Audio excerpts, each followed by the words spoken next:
Hello friends, today we will discuss energy of particle performing SHM. The particle has different velocity at different position, but at extreme position velocity is 0, at mean position velocity is maximum. Therefore, it has potential energy and kinetic energy. To find total energy of a particle performing SHM, so we know total energy is equal to काय formula total एनर्जीचा kinetic energy plus potential energy. This is the equation number 1. आपल्याला total energy काढायची आहे कोणाची? पार्टिकलची, जो काय perform करत आहे? Simple harmonic motion. तर टोटल एनर्जी काढायची म्हणजे आपल्याला काय माहित पाहिजे? Kinetic energy and potential energy. First आपलं रीडिंग आहे to find kinetic energy. To find kinetic energy.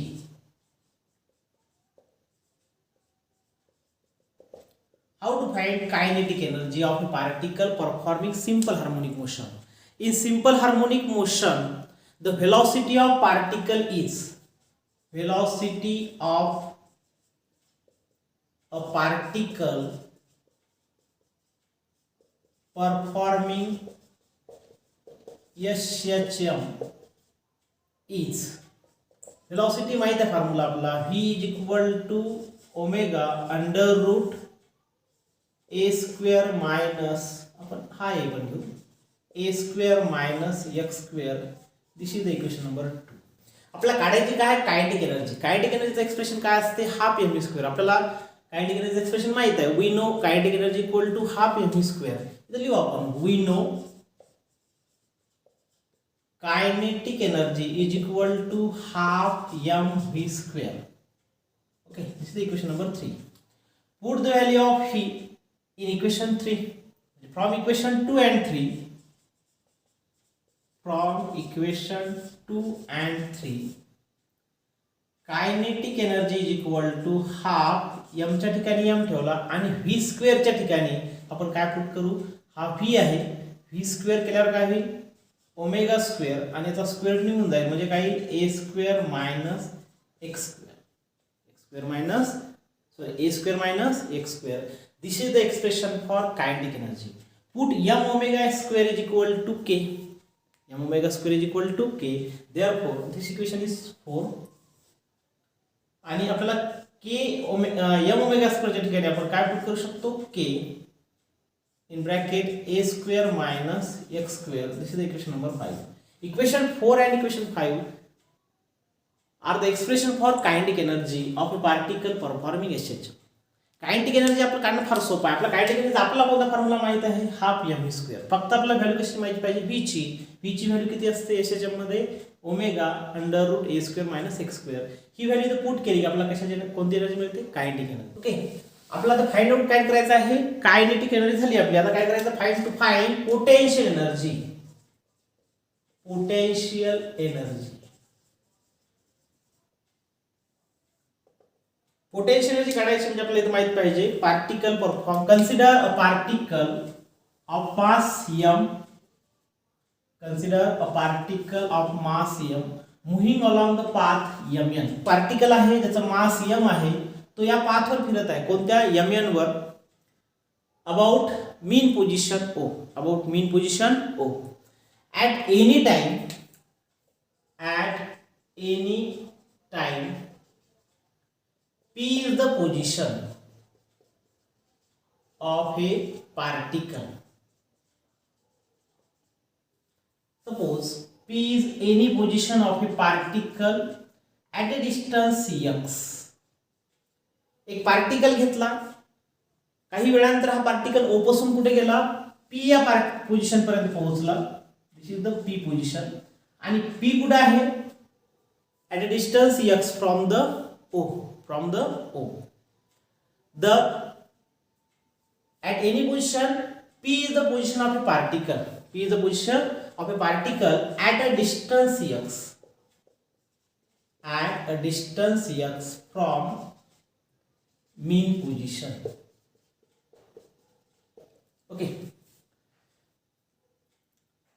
At P, the restoring force therefore restoring force at acting on particle is particle mean position कडून कुणीकडे चालला extreme कडे, तर त्या पार्टिकलवर एक फोर्स ऍक्ट होतो. That force is called as a restoring force. And we know restoring force is equal to -kx. This is the equation number 5. काय सांगितलं की पार्टिकल घेतला, त्याचा मास m आहे, तो या पाथवर फिरून आला कोणत्या mn वर. After some time particle is at p at a distance x from the mean position. On this particle restoring force is acts and that restoring force is equal to -kx. आता particle इथून पुढे particle इथे आहे, या पार्टिकलवर कोणता force act होत आहे? Restoring force. कोणत्या डायरेक्शन आहे? Towards the mean position. समजा या पार्टिकलला अजून थोडं पुढे जायचं आहे थ्रू अ स्मॉल डिस्टन्स, किती? dx. For further displacement, small displacement, जर एखाद्या पार्टिकलला थोडं पुढे जायचं आहे, किती distance? Through a small displacement, किती? dx. Work is done against restoring force. आपण या पोझिशन p वरचा रिस्टोरिंग फोर्स काढला F is equal to -kx. हा पार्टिकल कोणीकडे ओढला चालला? Toward the mean position. परंतु पार्टिकलला अजून थोडं समोर जायचं आहे, किती डिस्टन्स वर? थ्रू अ स्मॉल डिस्प्लेसमेंट, किती? dx. मग आता या ठिकाणी आपल्या रिस्टोरिंग फोर्सच्या अपोज काम करायचं आहे, फर्दर डिस्प्लेसमेंट करायचं आहे. फर्दर डिस्प्लेसमेंट करायचं म्हणजे आपल्याला काय करायला लागलं? Work. dw is equal to, what is the formula of work? Force into displacement. But here we write negative sign. Why? Work is done against the restoring force. This is the equation number 6. Put the value of F is equal to -kx in equation 6. From equation 5 and 6 we get, काय करणार आपण? F ची value -kx इथं put करणार, म्हणजे काय होईल? dw is equal to minus F च्या ठिकाणी काय ठेवणार आपण? kx -kx into dx. आणि याला आपण जेव्हा सॉल्व करू तर काय येते? kx into dx. This is the value of dw. This is equation number 7. This dw is the small work done to do a small displacement dx to a small displacement dx against the restoring force. Now we have to calculate total work. आपल्याला आता काय करायचं आहे? Small work वरून आपल्याला total work काढायचं आहे. कुठलं टोटल वर्क? पार्टिकलला O पासून P पर्यंत जाण्यासाठी, 0 पासून तर x डिस्प्लेसमेंट करण्यासाठी किती वर्क करावं लागलं तर आपल्याला काढायचं आहे. नाव द टोटल वर्क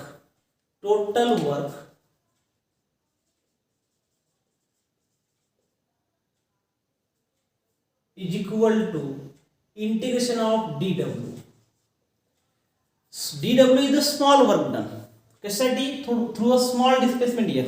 आता आपल्याला टोटल वर्क काढायचं आहे की पार्टिकलला 0 पासून x पर्यंत जाण्यासाठी. लिमिट काय आहे आपलं? 0 to x.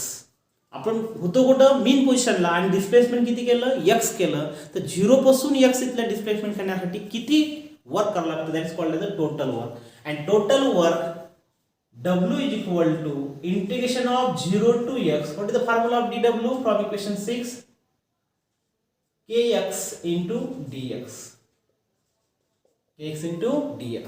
K is the constant. Integration of x into dx. Limit काय आहे? 0 to x. याला जर आपण सॉल्व केलं तर काय होईल? w is equal to k.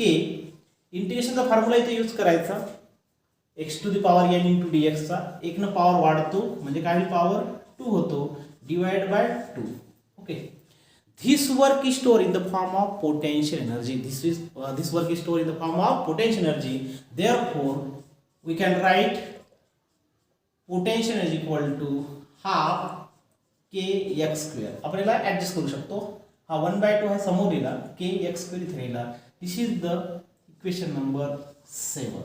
And this is the expression for potential energy. This expression for potential energy of particle performing simple harmonic motion. आपण के च्या ठिकाणी एम ओमेगा पण ठेवू शकतो, m omega square. Therefore potential is equal to half M omega square x square. This is equation number 7. Equation 7 आणि equation 8 हे दोन्ही कशाचे एक्सप्रेशन आहे? पोटेन्शियल एनर्जीचे. आपण कायनेटिक एनर्जीचं एक्सप्रेशन काढलं, पोटेन्शियलचं एक्सप्रेशन काढलं. आता आपल्याला काढायचं आहे total energy. We know total energy of particle. We know total energy is equal to kinetic energy plus potential energy. Therefore total energy is equal to kinetic energy चा formula काय आपला? Half m omega square in bracket a square minus x square. This is the formula of kinetic energy. आणि potential चा formula काय आहे? Potential is equal to half m omega square x square. Half m omega square x square. त्याला आपण जर solve केलं तर दोन्ही ठिकाणी कॉमन काय आहे? हाफ एम ओमेगा स्क्वेअर हा कॉमन निघतो आणि ब्रॅकेट मध्ये काय आहे? मग ए स्क्वेअर मायनस एक्स स्क्वेअर. आणि इथे काय आहे? इथं प्लस आहे, इथे काय मग एक्स स्क्वेअर मायनस प्लस काय होईल? कॅन्सल. आणि शेवटी काय पहा? Half M omega square A square. This is the expression for total energy of a particle performing simple harmonic motion. Energy जर काढायची असेल तर आपल्याला कायनेटिक एनर्जी माहित पाहिजे आणि दुसरं काय माहित पाहिजे? Potential energy. कायनेटिक एनर्जीचा फॉर्म्युला आपल्याला माहित पाहिजे कोणता? Half M V square. आणि व्ही ची व्हॅल्यू काय असते सिंपल हार्मोनिक मोशन मध्ये? V is equal to omega under root A square minus X square. फक्त व्ही ची व्हॅल्यू ठेवली की आपल्याला कायनेटिक एनर्जी मिळते. त्याच्यानंतर potential energy at any position P restoring force is equal to minus K X. Okay. For further displacement, small displacement dx, work is done, that is dw is equal to minus f into dx. f ची value put केली की आपल्याला या ठिकाणी value मिळते आपल्याला वर्कची कोणती? f kx into dx. आणि स्मॉल वर्क म्हणून आपण काय करणार? Total work. त्याला इंटिग्रेट करायचं. इंटिग्रेट केली काय मिळते आपल्याला? Total work is equal to integration of dw. Limit कुठे आहे? 0 to x. dw ची किंमत kx into dx ठेवली. के कॉन्स्टंट आहे बाहेर काढला. इंटिग्रेशन मध्ये काय राहते? x into dx. तर फॉर्म्युला यूज करायचा इंटिग्रेशनचा म्हणजे काय होईल? x square by 2. Okay. This work is store in the form of potential energy. Therefore we can write potential is equal to half K X square. आपण याला वाटलंच तर इथं ऍडजस्ट करू शकतो half K X square. Okay. This work is store in the form of potential energy. Therefore we get potential is equal to half K x. But k is equal to m omega square. Therefore, potential is equal to half m omega square x square. This is the expression for potential energy. We know total energy. Now calculate total energy. Total energy चा formula काय माहिती आपल्याला? potential energy plus kinetic energy किंवा kinetic energy plus potential energy. Put the value of kinetic energy and potential energy here. Therefore, common काय? half m omega square. Bracket मध्ये काय राहते? a square minus x square plus x square. X square काय होईल? Cancel होते. आणि शेवटी काय म्हणते? Total energy equal to half M omega square A square. This is expression for energy of particle in simple harmonic motion.